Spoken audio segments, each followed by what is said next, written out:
Good morning, students, to the new session of English literature class. In this class, today I will take a new poem called, the name of the poem is On His Blindness. This poem is written by John Milton. As you all know, that John Milton was a very famous English poet. So, in this poem, he discusses his personal grievances. Grievance means उसका दुख, उसका दर्द। इस कविता में कवि अपने दुखों को डिस्क्राइब करते हैं। दुख क्या है उनके पास इस समय? दुख ये है कि अचानक उन्हें एक दिन पता चला कि वो अंधे हो चुके हैं और it was a shock for him because he was a very talented poet and used to write numerous poems.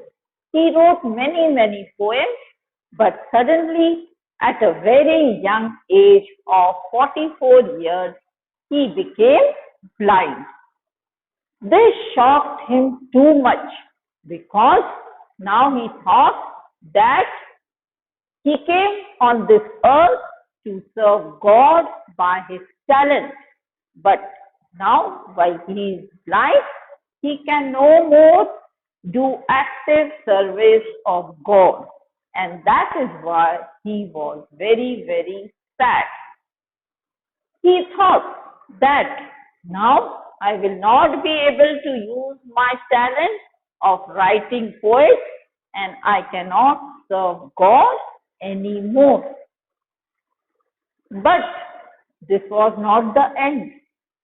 One day he realized his mistake, that God has sent me to this earth to serve him and I can do it while I am blind by using my talent of writing poems and pleasing God.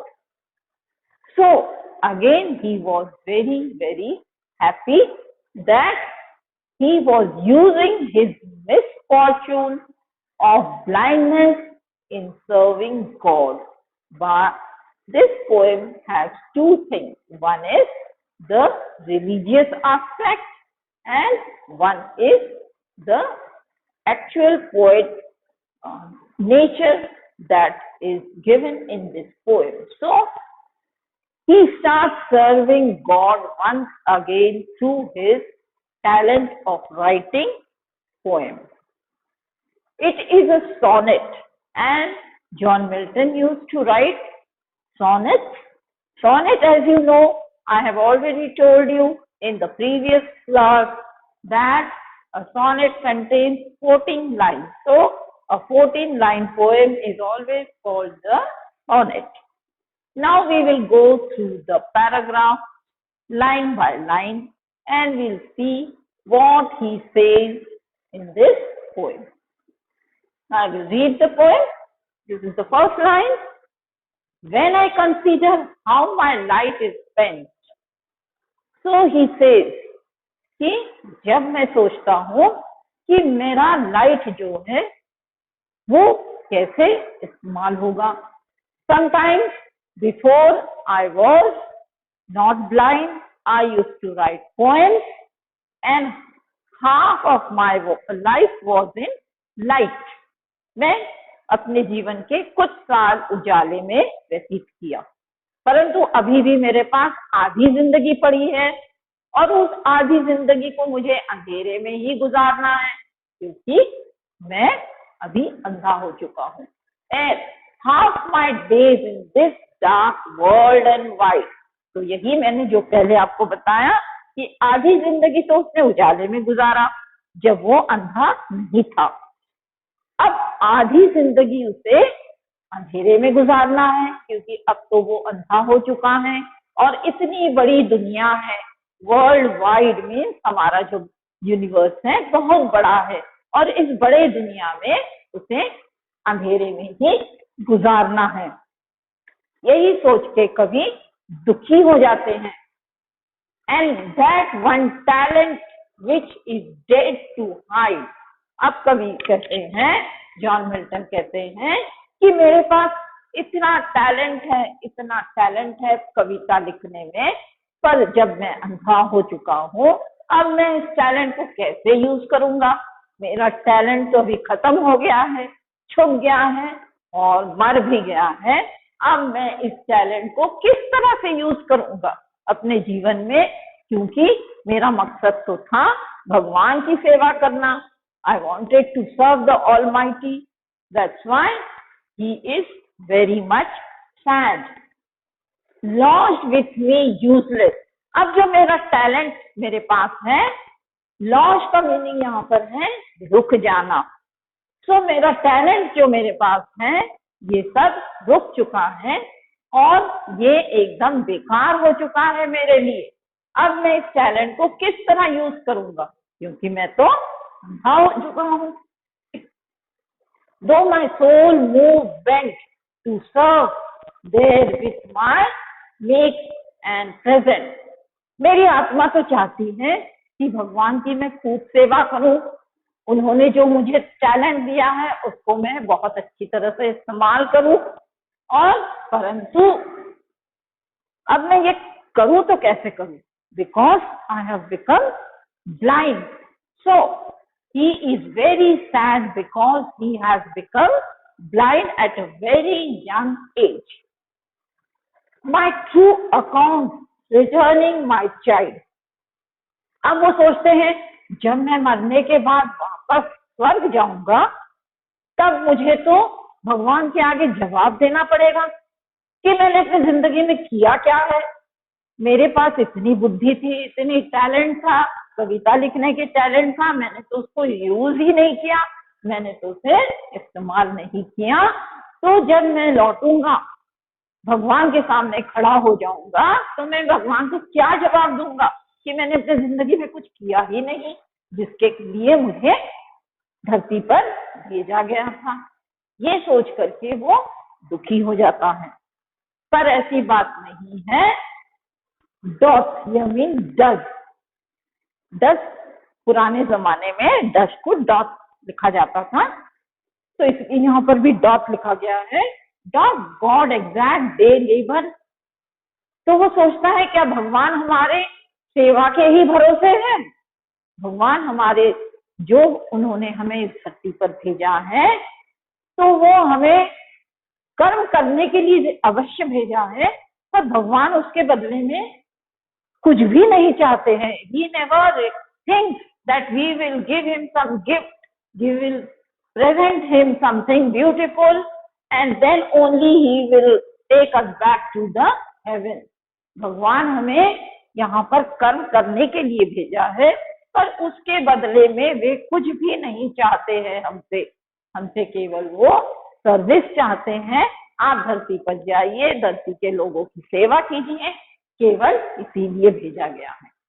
I fondly ask his patience to prevent. फिर वो सोचते हैं, fondly का meaning यहाँ पर है foolish. foolish मतलब बेवकूफ। सो वो बेवकूफ से पूछते हैं कि क्या भगवान मेरे गिफ्ट के इंतजार में बैठे हैं? नहीं, ऐसी बात नहीं है। भगवान हमसे कुछ भी बदले में नहीं चाहते हैं। फिर एक दिन उन्होंने सोचा कि ठीक है, जब भगवान ने मुझे अंधा बनाया है, तो हो सकता है भगवान की यही इच्छा है कि मैं अपनी बाकी जिंदगी अंधेरे में गुजारूं और लोगों की सेवा करूं।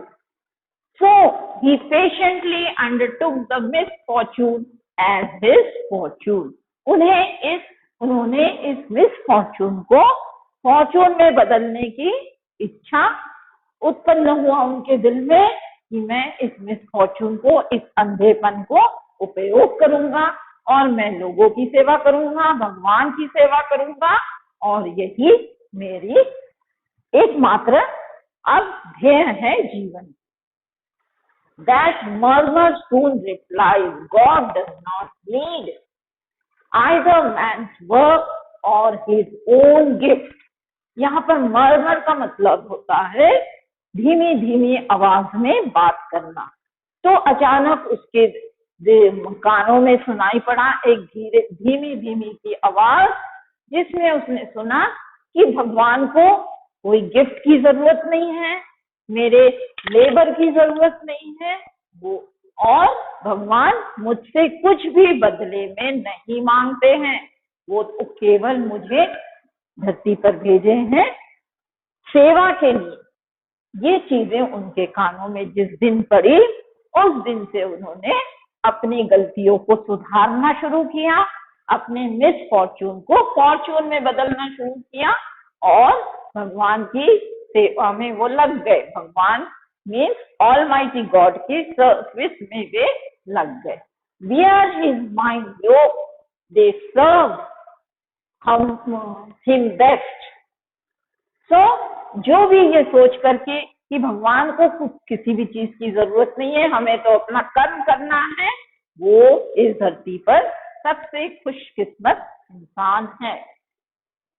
क्योंकि भगवान को हमारी कोई चीज की जरूरत नहीं है, भगवान तो स्वयं ही इतने सारी चीजों के मालिक है कि उन्हें हमसे किसी भी चीज की जरूरत नहीं है। इस किंगली, यहाँ पर किंगली मीन्स भगवान तो स्वयं ही राजा है, और राजा के पास किस चीज की कमी होती है? किसी भी चीज की कोई कमी नहीं होती है, क्योंकि राजा के पास thousands of his bidding speed, यहाँ पर thousands of his bidding speed means उनके पास हजारों हजारों लाखों करोड़ों एंजल्स हैं, जो कि उनकी एक आवाज पे दौड़ के चले आते हैं। जैसे ही वो के बिडिंग मीन्स कमांड, यहाँ पर बिडिंग का मतलब होता है command, he gives command to those angels, और वो एंजल्स दौड़े दौड़े भगवान की सेवा में आ जाते हैं, और वे लैंड में, सी में, ओशन में, रिवर में, माउंटेन्स में, जहां भगवान उन्हें भेजते हैं वे वहां चले जाते हैं और भगवान की सेवा में अपने जीवन को बिता देते हैं। केवल यही नहीं तो और हजारों लाखों ऐसे एंजल्स लाइन बनाकर खड़े हैं कि भगवान हमें बुलाएंगे तो हम तुरंत दौड़े दौड़े भगवान की सेवा में चले जाएंगे। So here in this poem, poet को हमें क्या संदेश देना है? वे हमें ये संदेश देते हैं कि हमें हर हाल में भगवान की सेवा करना है। भगवान की सेवा ही हमारा एकमात्र उद्देश्य है, क्योंकि भगवान रिटर्न में हमसे कुछ नहीं मांगते हैं, केवल हमारा सर्विस मांगते हैं। भगवान तो खुद ही